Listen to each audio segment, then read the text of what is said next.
السلام علیکم دوستو، اسلامی دوار چینل پہ آپ سب کو خوش آمدید کہتا ہوں۔ آج میں آپ کے لیے شمشیر بے نیام کی 49ویں ایپیسوڈ لے کے آیا ہوں۔ تو چلیے آئیے شروع کرتے ہیں۔ کیوں نہ ہم ایک ایسی فتح حاصل کریں جس کے سامنے خالد رضی اللہ عنہ کی تمام فتوحات کی اہمیت ختم ہو جائے۔ اکرمہ رضی اللہ عنہ نے اپنے ماتحت سالاروں سے کہا، مجھے اطلاع مل چکی ہے کہ شرجیل بن حسنہ ہماری مدد کو آ رہا ہے، معلوم نہیں وہ کب پہنچے، میں زیادہ انتظار نہیں کر سکتا، میں مسلمہ پر حملہ کروں گا۔ مسلمہ معمولی عقل و ذہانت کا آدمی نہیں تھا، اسے معلوم تھا کہ مسلمان اس کی نبوت کو برداشت نہیں کر رہے اور کسی بھی روز اسلامی لشکر اس پر حملہ کر دے گا۔ اس نے اپنے علاقے کے دفاع کا بندوبست کر رکھا تھا، جس میں دیکھ بھال اور جاسوسی کا انتظام بھی شامل تھا۔ اکرمہ رضی اللہ عنہ سوچے سمجھے بغیر بڑھتے گئے اور یمامہ کے قریب پہنچ گئے۔ وہ چونکہ جذبات سے مغلوب ہو کر جا رہے تھے، اس لیے احتیاط نہ کر سکے کہ دشمن دیکھ رہا ہوگا۔ انہیں دشمن کے جاسوسوں نے دیکھ لیا اور مسلمہ کو اطلاع دی۔ ایک علاقے میں جہاں اونچے ٹیلے اور ٹیکریاں تھیں، اکرمہ رضی اللہ عنہ کو مسلمہ کے کچھ آدمی دکھائی دیے۔ اکرمہ رضی اللہ عنہ نے ان پر حملہ کر دیا، مگر یہ مسلمہ کا بچھایا ہوا جال تھا۔ مسلمہ نے وہاں خاصا لشکر چھپا رکھا تھا، جس نے دائیں بائیں سے اکرمہ رضی اللہ عنہ کے لشکر پر حملہ کر دیا۔ اکرمہ رضی اللہ عنہ اس غیر متوقع صورتحال میں سنبھل نہ سکے، مسلمہ کے لشکر نے انہیں سنبھلنے دیا ہی نہیں۔ اکرمہ رضی اللہ عنہ کے ساتھ نامی گرامی اور تجربہ کار سالار اور کماندار تھے، لیکن میدان دشمن کے ہاتھ تھا۔ اس نے مسلمانوں کی کوئی چال کامیاب نہ ہونے دی۔ اکرمہ رضی اللہ عنہ کو نقصان اٹھا کر پسپا ہونا پڑا۔ اکرمہ رضی اللہ عنہ اپنی اس شکست کو چھپا نہیں سکتے تھے، چھپا لیتے تو لشکر میں سے کوئی مدینہ اطلاع بھیج دیتا۔ چنانچہ اکرمہ رضی اللہ عنہ نے خلیفۃ المسلمین کو لکھ بھیجا کہ ان پر کیا گزری ہے۔ خلیفہ ابو بکر رضی اللہ عنہ کو سخت غصہ آیا۔ انہوں نے اکرمہ رضی اللہ عنہ کو واضح حکم دیا تھا کہ شرجیل کا انتظار کریں اور اکیلے مسلمہ کے سامنے نہ جائیں، مگر اکرمہ رضی اللہ عنہ نے جلد بازی سے کام لیا تھا۔ ابو بکر رضی اللہ عنہ نے اکرمہ رضی اللہ عنہ کو جو تحریری پیغام بھیجا، اس میں غصے کا اظہار اس طرح کیا کہ اکرمہ رضی اللہ عنہ کو ابن ابو جہل لکھنے کی بجائے ابن اکرمہ رضی اللہ عنہ لکھا۔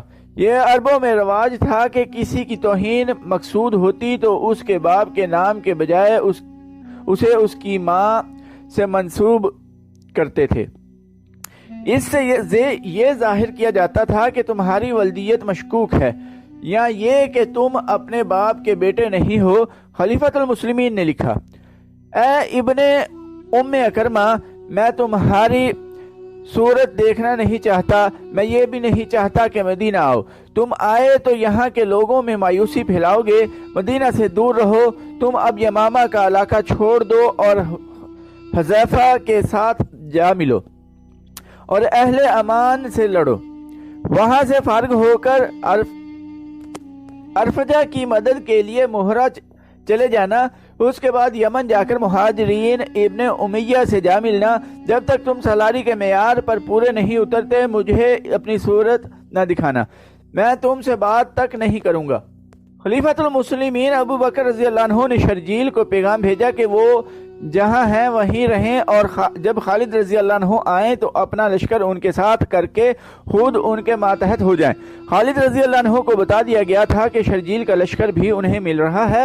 وہ خوش ہوئے کہ اب وہ مسلمہ کا مقابلہ بہتر طریقے سے کر سکیں گے۔ انہیں توقع تھی کہ شرجیل کا لشکر تازہ دم ہوگا، مگر یہ لشکر خالد رضی اللہ عنہ کو ملا تو وہ تازہ دم نہیں تھا، اس میں کئی مجاہدین زخمی تھے۔ کیا ہوا شرجیل؟ خالد رضی اللہ عنہ نے پوچھا۔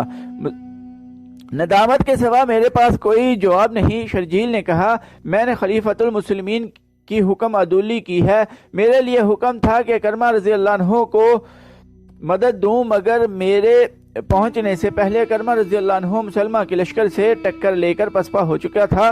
یہ ایک خبر تھا جس نے مجھ پر بھی غلبہ پا لیا کہ ایک فتح تمہارے حساب میں لکھی جائے۔ باریک بین اور دور اندیش خالد رضی اللہ عنہ نے طنزیہ لہجے میں شرجیل کا جواب پورا کرتے ہوئے کہا، اکیلے پتھر کی کوئی طاقت نہیں ہوتی شرجیل، پتھر مل کر چٹان بنا کرتے ہیں، پھر اس چٹان سے جو ٹکراتا ہے وہ دوسری بار ٹکرانے کے لیے زندہ نہیں رہتا۔ خود غرضی اور ذاتی مفاد کا انجام دیکھ لیا تم نے۔ اکرمہ رضی اللہ عنہ جیسا تجربہ کار سالار پیٹ کر ذلیل ہو چکا ہے۔ میں تم پر کرم کرتا ہوں کہ خلیفہ کو تمہاری حماقت کی خبر نہیں ہونے دوں گا۔ شرجیل بن حسنہ نے اکرمہ رضی اللہ عنہ جیسی غلط حرکت کی تھی۔ اس نے بھی خالد رضی اللہ عنہ سے بازی لے جانے کے لیے راستے میں مسلمہ کے لشکر سے ٹکر لے لی اور پسپا ہونا پڑا تھا۔ مسلمہ کذاب دربار لگائے بیٹھا تھا۔ ٹھنگنے قد والا یہ بدصورت انسان مکمل نبی بن چکا تھا۔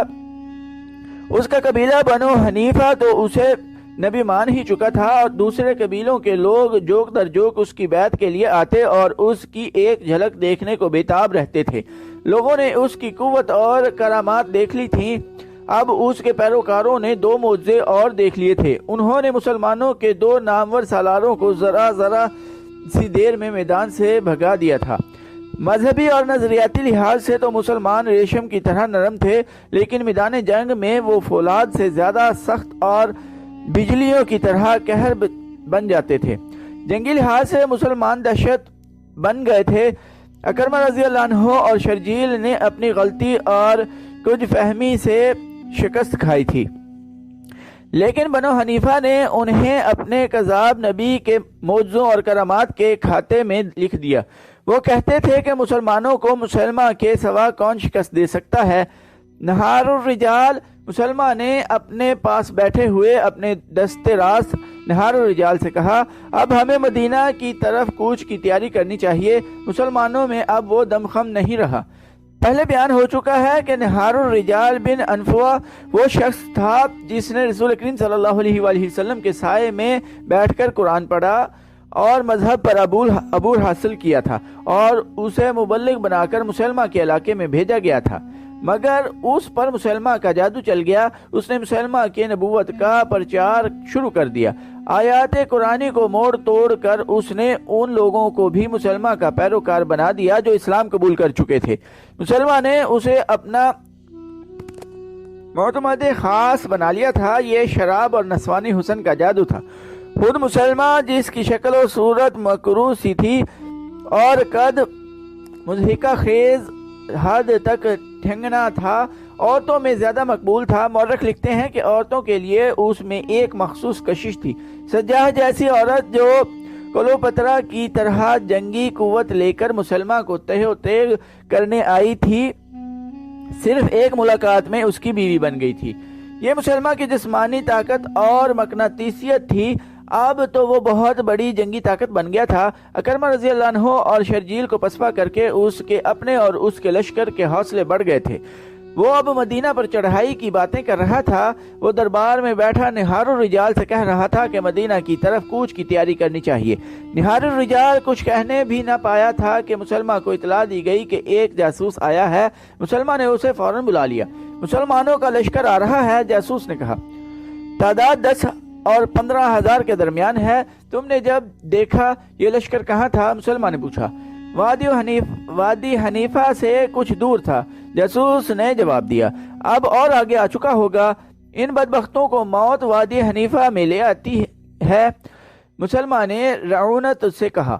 انہیں معلوم نہیں کہ ان کا 10-15,000 کا لشکر میرے 40,000 شیروں کے ہاتھوں چیڑا پھاڑا جائے گا۔ وہ اٹھ کھڑا ہوا، تمام درباری احترام کے لیے اٹھے۔ وہ نہار الرجال کو ساتھ لے کر دربار سے نکل گیا۔ اس نے اپنا گھوڑا تیار کرایا، نہار الرجال کو ساتھ لیا اور دونوں کے گھوڑے انہیں یمامہ سے دور لے گئے۔ وہ وادی حنیفہ کی طرف جا رہے تھے۔ اس وادی سے وہ زندہ نہیں نکل سکیں گے۔ راستے میں مسلمہ نے نہار الرجال سے کہا، میرے اس پھندے سے وہ واقف نہیں۔ نہار الرجال نے کہہ لگایا اور بولا، آج محمد صلی اللہ علیہ وآلہ وسلم کا اسلام وادی حنیفہ میں دفن ہو جائے گا۔ وہ آدھا راستہ طے کر چکے تھے کہ آگے سے ایک گھوڑ سوار گھوڑا سرپٹ دوڑتا آ رہا تھا۔ مسلمہ کو دیکھ کر وہ رک گیا۔ یا نبی، گھوڑ سوار نے ہانفتی ہوئی آواز میں کہا۔ مجا بن مرارہ کو مسلمانوں نے قید کر لیا ہے۔ مجا کو مسلمہ نے حیرت سے کہا۔ مجا کو مسلمانوں نے، نور الرجال نے ڈری ہوئی سی آواز میں کہا۔ مجا کی ٹکر کا ہمارے پاس اور کوئی سالار نہیں، مسلمہ نے کہا۔ مجاہ کا قید ہو جانا ہمارے لیے اچھا شگون نہیں۔ مجاہ بن مرارہ مسلمہ کا بڑا ہی قابل اور دلیر سالار تھا۔ وہ خالد رضی اللہ عنہ سے ملتا جلتا تھا۔ مورخوں نے لکھا ہے کہ خالد رضی اللہ عنہ کے مقابلے میں لڑنے اور جنگی چالیں چلنے کی اہلیت صرف مجاہ میں تھی۔ مجاہ مسلمانوں کے ہاتھ اس طرح چڑھ گیا تھا کہ اس کے کسی قریبی رشتہ دار کو بنی عامر اور بنی تمیم کے کچھ لوگوں نے قتل کر دیا تھا۔ مجاہ نے مسلمہ سے اجازت لی تھی کہ وہ لشکر کے 40 سوار ساتھ لے جا کر اپنے رشتہ دار کے قتل کا انتقام لے لے۔ مسلمہ اپنے اتنے قابل سالار کو مایوس نہیں کر سکتا تھا، اس نے اسے اجازت دے دی۔ مجاہ اپنے دشمنوں کی بستی میں گیا اور انتقام لے کر واپس آ رہا تھا۔ اسے معلوم نہیں تھا کہ جس علاقے کو وہ محفوظ سمجھتا تھا وہ اب محفوظ نہیں۔ اس نے اپنے سواروں کو ایک جگہ آرام کے لیے روک لیا۔ وہ سب اپنا فرض کامیابی سے پورا کر آئے تھے۔ گھوڑوں کی زینیں وہ اتار کر لیٹ گئے اور گہری نیند سو گئے۔ خالد رضی اللہ عنہ کا لشکر اسی طرف آ رہا تھا۔ صبح اس لشکر کا ہر اول دستہ وہاں پہنچا جہاں مجاہ اپنے 40 سواروں کے ساتھ گہری نیند سویا ہوا تھا۔ اب سب کو مجاہدین نے جگایا، ان سے ہتھیار اور گھوڑے لے لیے اور انہیں حراست میں لے کر پیچھے خالد رضی اللہ عنہ کے پاس لے گئے۔ خالد رضی اللہ عنہ کو معلوم نہیں تھا کہ مجاہ مسلمہ کا بڑا قیمتی سالار ہے۔ خالد رضی اللہ عنہ اسے بھی محض سوار یا سپاہی سمجھ رہے تھے۔ انہوں نے دراصل بڑا موٹا شکار پکڑا تھا۔ انہوں نے یہ تو بتا دیا کہ وہ مسلمہ کی فوج کے آدمی ہیں، لیکن مجاہ کا رتبہ ظاہر نہ ہونے دیا۔ کیا تم ہمارے مقابلے کے لیے آئے تھے؟ خالد رضی اللہ عنہ نے ان سے پوچھا۔ نہیں، ایک نے جواب دیا، ہمیں تو معلوم ہی نہ تھا کہ مسلمانوں کا لشکر آ رہا ہے۔ ہم بنی عامر اور بنی تمیم سے اپنے ایک خون کا بدلہ لینے گئے تھے۔ میں نے مان لیا۔ خالد رضی اللہ عنہ نے کہا، میں تمہاری جان بخشی کر سکتا ہوں۔ اب میرے اس سوال کا جواب دو کہ تم کسے اللہ کا سچا رسول مانتے ہو اور کس پر ایمان رکھتے ہو؟ بے شک مسلمہ اللہ کا سچا رسول ہے، ایک سوار نے جواب دیا۔ خدا کی قسم، خالد رضی اللہ عنہ نے کہا، تم میری توہین کر دیتے تو میں تمہیں بخش دیتا۔ اپنے رسول صلی اللہ علیہ وآلہ وسلم کی توہین کو میں کس طرح برداشت کر سکتا ہوں؟ تم اپنے رسول صلی اللہ علیہ وآلہ وسلم کو مانو، ہم اپنے نبی کو مانتے ہیں۔ مجاہ نے کہا، اصل بات بھی یہی ہے کہ مسلمہ رسالت میں محمد صلی اللہ علیہ وآلہ وسلم کا برابر کا حصہ دار ہے۔ ہم سب کا عقیدہ یہی ہے۔ سواروں نے کہا، ایک نبی تم میں سے ہے، ایک ہم میں سے ہے۔ خالد رضی اللہ عنہ نے تلوار کھینچی اور ایک ہی وار سے ایک سوار کا سر اڑا دیا اور حکم دیا کہ سب کو قتل کر ڈالو۔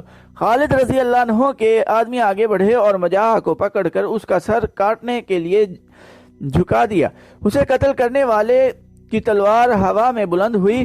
ہاتھ روک لو! قیدی سواروں میں سے ایک، جس کا نام ساریہ بن عامر تھا، چلایا، اس آدمی کو زندہ رہنے دو، یہ تمہارے کام آ سکتا ہے۔ تب انکشاف ہوا کہ مجاہ بنو حنیفہ کے سرداروں میں سے ہے، لیکن یہ پھر بھی نہ بتایا گیا کہ یہ سالار بھی ہے۔ خالد رضی اللہ عنہ دور اندیش تھے۔ کسی قبیلے کا سردار بڑا قیمتی یرغمال ہوتا تھا، اسے کسی موقع پر استعمال کیا جا سکتا تھا۔ خالد رضی اللہ عنہ مجاہ کے پاؤں میں بیڑیاں ڈلوا کر اسے اپنے خیمے میں لے گئے اور اپنی بیوی لیلا کے حوالے کر دیا، باقی سب کو قتل کرا دیا۔ مسلمہ کے لیے مجاہ کی گرفتاری معمولی نقصان نہیں تھا، لیکن وادی حنیفہ وہ پھندا تھا جو اس نقصان کو پورا کر سکتا تھا۔ اس کے علاوہ مسلمہ کے لشکر کی تعداد 40,000 تھی اور مسلمانوں کی تعداد 13,000 تھی۔ مسلمہ کے پاس گھوڑ سوار اور شتر سوار دستے زیادہ تھے۔ بعض مورخوں نے مسلمہ کے لشکر کی تعداد 70,000 لکھی ہے۔ بہرحال تعداد 40,000 سے زیادہ تھی، کم نہ تھی۔ خالد رضی اللہ عنہ کی ایک کمزوری تو یہ تھی کہ لشکر کی تعداد خطرناک حد تک کم تھی۔ دوسری کمزوری یہ کہ وہ اپنے مستقر سے بہت دور تھے، جہاں کمک اور رسد کا پہنچنا ممکن نہیں تھا۔ انہیں صرف ایک سہولت حاصل تھی، اس علاقے میں پانی اور جانوروں کے لیے ہرے چارے کی کمی نہیں تھی۔ وہ زرخیز کھیتوں اور باغوں کا علاقہ تھا۔ مسلمہ کو ہرے بھرے کھیتوں اور باغوں کا غم کھا رہا تھا۔ اس نے نہار الرجال سے کہا کہ وہ ایسے انداز سے لڑنا چاہتا ہے کہ مدینہ کا لشکر بستیوں کو، کھیتوں اور باغوں کو نہ اجاڑ سکے۔ تاریخوں میں لکھا ہے کہ مسلمان کسی قسم کے تذبذب، اضطراب یا پریشانی میں مبتلا نہ تھا۔ وہ اس طرح بات کرتا تھا جیسے اسے اپنی فتح کا یقین ہو۔ وہ بڑی موضوع بنیادوں پر کھڑا بات کر رہا تھا۔ اس کا 40,000 کا لشکر بڑا بھی تھا اور یہ سب مسلمہ کے نام پر جانے قربان کرنے والے لوگ تھے۔ مسلمہ کی نبوت کا تحفظ ان کے لیے جنون بن چکا تھا۔ تو دوستو آج کے ایپیسوڈ ادھر ہی ختم کرتے ہیں۔ چینل کو سبسکرائب کرنا نہ بھولیے گا، لائک، کمنٹ اور شیئر بھی ضرور کیجیے گا۔ ٹائم دینے کے لیے شکریہ۔ اللہ حافظ۔